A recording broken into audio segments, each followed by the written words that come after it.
দীর্ঘ প্রায় 10 বছরের অপেক্ষার পর ঘর আলো করে এসেছিল পুত্র সন্তান আবায়ান। এক গ্লাস দূষিত পানির সঙ্গে মেশানো দুধই কেড়ে নিল সেই শিশুর প্রাণ। ভারতের সবচেয়ে পরিষ্কার শহর হিসেবে পরিচিত ইন্দোর আজ স্তব্ধ হয়ে পড়েছে হাহাকার আর শোকের ভারে। 2026 সালের শুরুতেই মধ্যপ্রদেশের ইন্দোর শহর ভয়াবহ এক জনস্বাস্থ্য সংকটে পড়েছে।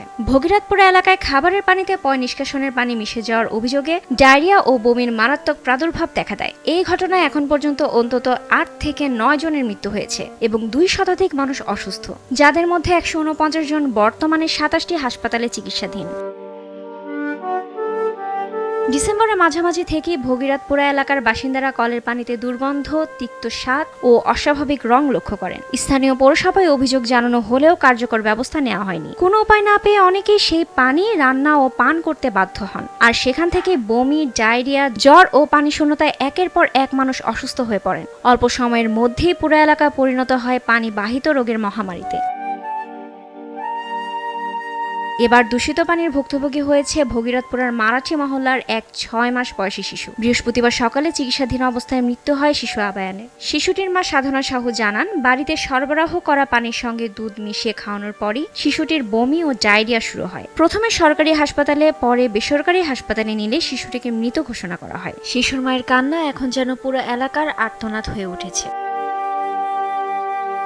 প্রাথমিক তদন্তে জানা গেছে, পানির পাইপলাইনে পয় নিষ্কাশনের পানি ঢুকে পড়ায় এই মহামারী দেখা দিয়েছে।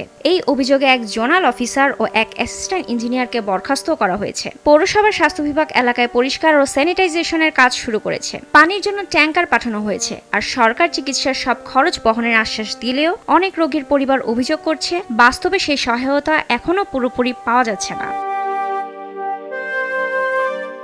বিশ্ব স্বাস্থ্য সংস্থার মতে, দূষিত পানি থেকে কলেরা, টাইফয়েড ও আমাশয়ের মতো প্রাণঘাতী রোগ ছড়াতে পারে। আর ইন্দোরের সাম্প্রতিক এই ঘটনায় ভারত জুড়ে প্রশ্ন থেকেই যায়, শহর পরিচ্ছন্ন হলেও নাগরিকদের প্রাণ কি নিরাপদ থাকে? শিশুর দুধ পানের পানিতে যদি পয় নিষ্কাশনের পানি মিশে যায়, তাহলে এ দায় আসলে কার?